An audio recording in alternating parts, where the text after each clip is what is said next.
ओम सर्व सर्वे सर्वशक्ति समन्विते भविस्त्राही नौ दुर्गा देवी नमस्तुते। व्यास जी कहते हैं कि शुक्राचार्य एक महान पुरुष थे। उनकी बात सुनकर महाराज प्रहलाद को अपार आनंद हुआ। देव अत्यंत बलवान हैं, इस बात को वे समझ गए। उन्होंने दैत्यों से कहा, कदाचित युद्ध किया जाए, तब भी विजय होने की संभावना नहीं है। उस समय विजय अभिलाषी दानवों ने अभिमान में चूर होकर प्रहलाद से कहा, युद्ध करना परम आवश्यक है। देव क्या है इसे हम नहीं जानते। दानवेश्वर निरुद्धम व्यक्ति ही देव की प्रधानता पर आस्था रखते हैं। देव को किसने देखा है, कहाँ देखा है, देव कैसा है और इसके किसने बनाया है, यह कोरी कल्पना है। इसलिए अब हम सेना सजाकर युद्ध अवश्य करेंगे। दैत्यवर, आपकी बुद्धि बड़ी विमल है, आप सभी बातें जानते हैं, केवल हमारे आगे आप रहने की कृपा कीजिए। राजन, प्रबल शत्रु को भी मारने की शक्ति प्रहलाद में थी। दानवों के उत्तेजित करने पर वे सेना अध्यक्ष बन गए और सम्रांगण में पहुंचकर उन्होंने देवताओं को ललकारा। युद्ध भूमि में दानव डट गए थे। यह देखकर संपूर्ण देवताओं ने भी अपनी पूरी तैयारी कर ली और वे दानवों के साथ युद्ध करने लगे। तदंतर इंद्र और प्रहलाद का भीषण संग्राम चलने लगा। पूरे 100 वर्षों तक युद्ध हुआ। इस महायुद्ध में प्रहलाद की प्रधानता रही। शुक्राचार्य जी से सुरक्षित दानव विजयी हो गए। तब इंद्र ने बृहस्पति के आदेशानुसार भगवती का मानसिक चिंतन किया। भगवती संपूर्ण दुखों को दूर करने वाली, परम कल्याण स्वरूपणी एवं मुक्ति प्रदान करने में बड़ी कुशल है। इंद्र बोले, देवी तुम्हारी जय हो। महामाये, तुम जगत जननी हो। तुम्हारे हाथ में त्रिशूल, शंख, चक्र, गदा, पद्म, खड़ग आदि आयुध विराजमान रहते हैं। सबको अभय कर देना तुम्हारा स्वभाव ही है। माता, तुम्हें नमस्कार है। सारा भूमंडल तुम्हारा आधिपत्य मानता है। 6 प्रकार के दर्शन शास्त्रों एवं 10 तत्वों की तुम अधिष्ठात्र देवी हो। महाबिंदु तुम्हारा स्वरूप है। तुम महाकुंडलिनी रूपा हो। सच्चिदानंद में तुम्हारा विग्रह है। प्राण और अग्निहोत्र संगक दोनों महासंग तुम्हारे रूप हैं। दीपक की शिखा की भांति तुम प्रकाशमान हो। तुम्हें मेरा नमस्कार है। माता, तुम्हारा पंचकोशात्मक विग्रह है। तुम आनंद में कोश पुच्छभूत ब्रह्म स्वरूपिणी हो। लोग तुम्हें आनंद कलिका कहते हैं। संपूर्ण उपनिषदों द्वारा तुम्हारी स्तुति गाई गई है। माता, प्रसन्न होने की कृपा करो। जगदम्बे, हम अत्यंत दुर्बल हो गए हैं, हमें दैत्यों ने परास्त कर दिया है। देवी, तुम हमारी शरणदात्री हो, अतः इस संकट से हमें बचाओ। तुम्हारी शक्ति जगत प्रसिद्ध है। कष्ट काटने वाली देवी, तुम्हें सभी शक्तियां सुलभ हैं। जो भी तुम्हारा ध्यान करते हैं उन्हें अविनाशी सुख मिल जाता है, तथा तुम्हारी उपासना से उपेक्षा रखने वाले दूसरे लोग अनेक प्रकार के दुख, शोक और भय के शिकार बने रहते हैं। मोक्ष की अभिलाषा रखने वाले वीतराग एवं अहंकार शून्य महात्मा पुरुष तुम्हारी उपासना करके संसार रूपी समुद्र से तर जाते हैं। देवी, तुम विश्व की माता हो। तुम्हारा प्रताप के सामने दुख ठहर नहीं सकते। अखिल जगत का श्रृंगार करने के लिए तुम काल रूप धारण कर लेती हो। माता, कौन मंदबुद्धि साधारण जन तुम्हारे चरित्र को जान सकता है। जब ब्रह्मा, विष्णु, महेश, सूर्य, इंद्र, यम, वरुण, अग्नि, पवन, निगम, आगम एवं मुनिगण ये सब भी आपकी अनुपम महिमा में असमर्थ रहते हैं, वे ही महात्मा पुरुष बड़भागी माने जा सकते हैं। जिनके हृदय में तुम्हारा भक्तिभाव बस गया हो, वे संसारिक तापों से मुक्त होकर सुख के अगाध समुद्र में गोता लगाते हैं। उमा, तुम्हारी भक्ति से वंचित मंदभागी जंतु जन्म मरण रूपी तरंगों वाले दुख में संसार को कभी पार नहीं कर सकते। जिन बड़भागी पुरुष के ऊपर स्वच्छ चमन ढुलाए जा रहे हों, जिन्हें हास विलास का स्वावसर प्राप्त है तथा चढ़ने के लिए सुंदर यान प्राप्त हैं, मैं सोच रहा हूँ कि उन्होंने पूर्व जन्म में अनेक प्रकार के उपचारों द्वारा तुम्हारी पूजा अवश्य की है। जो सबसे सम्मान प्राप्त करके उत्तम हाथी पर बैठे हुए विचरते हैं तथा सामंत नरेशों ने नम्रता पूर्वक जिनका साथ दे रखा है, मैं मानता हूँ कि उन्होंने अवश्य तुम्हारी आराधना की है। व्यास जी कहते हैं कि इस प्रकार इंद्र की स्तुति करने पर भगवती भुवनेश्वरी तुरंत वहां प्रकट हो गई।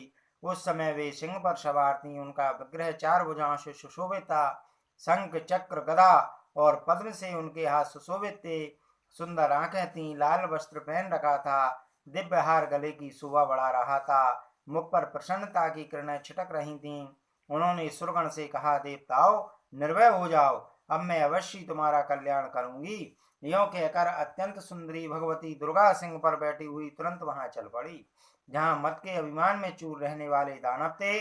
जब प्रहलाद की प्रधानता में रहने वाले उन सभी दैत्यों ने देखा देवी सामने आकर खड़ी हो गई है, तब भयभीत होकर वे आपस में विचार करने लगे, अब आगे हमें क्या करना चाहिए। हो ना हो भगवान नारायण से मिलकर यह चंडिका यहाँ पधारी हैं। इसी शक्ति ने महिषासुर तथा चंड और मुंड को मार डाला था, जिसकी तिरछी नजर पड़ते ही मधु और कैटभ प्राणों से हाथ धो बैठे। वह भगवती जगदम्बा अब हम सभी के प्राण अवश्य हर लेगी। दैत्यों चिंतातुर थे। उन्हें देखकर प्रहलाद ने कहा, श्रेष्ठ दानवों, इस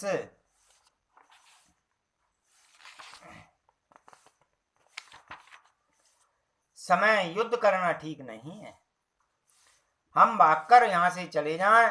अब तो दैत्यों में भगदड़ मच गई। तब नमुची ने उन दानवों से कहा, ऐसे कारण उपस्थित हैं कि यह जगन माता कुपित होकर हमारा संहार अवश्य कर देगी। फिर प्रहलाद से कहा, महाभाग, आप ऐसा यत्न करें जिससे दुख सामने न आ सके। हम इसी क्षण इस शक्ति की स्तुति करके उससे आज्ञा लें और पाताल की ओर चलने की व्यवस्था कर दें। प्रहलाद ने कहा, मैं अभी भगवती शक्ति की स्तुति करता हूँ। वे महामाया हैं, सृष्टि स्थिति संहार ये सब उन्हीं की लीला है। वे अखिल विश्व की जननी है, भक्तों को अभय कर देना उनका स्वाभाविक गुण है। व्यास जी कहते हैं, प्रहलाद भगवान विष्णु के भक्त थे, उन्होंने परोपकार का रहस्य ज्ञात था। वे हाथ जोड़कर भगवती जगदम्बिका की स्तुति करने लगे, जिनमें है संपूर्ण चराचर जगत माला में सर्प की भांति प्रतीत हो रहा है, तथा जो सबकी अधिष्ठान स्वरूपा है, उन्हें ह्रीम मूर्ति धारणी की भगवती को नमस्कार है। यह स्थावर जंगम अखिल विश्व तुम्ही से उत्पन्न हुआ है। जो दूसरे कर्ता प्रतीत हो रहे हैं वे केवल निमित्त मात्र हैं, क्योंकि उनका भी निर्माण करने वाली तुम्ही हो देवी, तुम्हें नमस्कार है। महामाए, तुम संपूर्ण जगत की जननी कहलाती हो। देवता और दानव दोनों को स्वयं तुमने ही बनाया है, फिर अपने ही कार्य में है कैसा भेदभाव। माता के अच्छे बुरे सभी प्रकार के पुत्र होते हैं, किंतु क्या उनमें उसका भेद रहता है?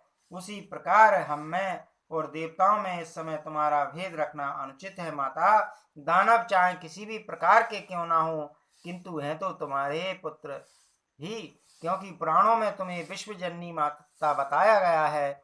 हमारे ही समान वे देवता भी तो स्वार्थी हैं, हमें और उनमें कुछ भी अंतर नहीं है। यह मोहवश वेद का अवसर उपस्थित हुआ है। देवेश्वरी, जैसे स्त्री पुत्र प्रभूति विषय भोगों में हम निरंतर आसक्त हैं, वैसे ही अपने परिवारों में देवताओं की भी आसक्ति है। फिर देवता और दानवों में क्या भेद रहा? वे भी कश्यप जी की संतान है और हमारी उत्पत्ति भी कश्यप जी से ही हुई है। माता, ऐसी स्थिति में हमारे प्रति तुम्हें कैसे द्वेष उत्पन्न हो गया है? माता, जब सबकी सृष्टि तुम्ही से है, फिर यह भेद रखना तुम्हें शोभा नहीं देता। तुम्हें तो देवताओं और हम दानवों में समान व्यवहार ही रखना चाहिए। गुण से संबंध होने के कारण ही संपूर्ण देवताओं और दानवों की उत्पत्ति हुई है। फिर गुणों के भंडार वे देहधारी देवता क्यों तुम्हारे प्रिय हो जाएं और हम क्यों नहीं? काम, क्रोध और लोभ ये सदा समस्त प्राणियों के भीतर रहते हैं, अतः कोई भी व्यक्ति अविरोध नहीं सिद्ध हो सकता। हम समझते हैं हमारे और देवताओं के बीच तुम्हारा यह विरोध काल्पनिक है। निश्चय ही तुम फूट डालकर युद्ध देखना चाहती हो, अन्यथा अनगे भाइयों भाइयों में ऐसा विरोध क्यों किया जाए? चामुंडे, यदि तुम्हें हमारी लड़ाई देखने की इच्छा न होती तो यह बात कहाँ संभव थी? धर्म के रहस्य को जानने वाली देवी, धर्म और इंद्र सभी हमसे परिचित हैं, किंतु विषय भोग की आसक्ति के कारण हम सदा लड़ते भिड़ते रहते हैं। अंबिके, तुम्हारे सिवा संसार में कोई भी एकमात्र शासक नहीं है। संपूर्ण दानव शरण में आए हैं, चाहे इन्हें त्याग दो या रक्षा करो। श्रीदेवी बोली, दानवों, तुम सब लोग निर्भय एवं क्रोध रहित होकर पाताल चले जाओ और वहीं रहने के लिए इच्छानुसार व्यवस्था कर लो। अभी तुम्हें काल की प्रतीक्षा करनी चाहिए। अच्छे अथवा बुरे कार्य में वही कारण है। जिनके हृदय में श्रेष्ठ वैराग का उदय हो गया हो, उन्हें तो सभी समय और सर्वत्र सुखी सुख है। लोभी जन को त्रिलोकी का राज मिलने पर भी सुख का मुख नहीं दिखता। अनेक इच्छा रखने वाले लोग सतयुग में भी फलों को भोग कर पूर्ण सुखी नहीं हो सके। अतएव इस पृथ्वी का परित्याग करके तुम अभी पाताल में चले जाने की तैयारी कर लो। तुम सभी निर्दोष हो, मेरी आज्ञा मानकर उसी के अनुसार आचरण करो। व्यास जी कहते हैं, भगवती के वचन सुनकर समस्त दैत्यों ने उनका अनुमोदन किया और चरणों में मस्तक झुकाकर पाताल की राह पकड़ ली।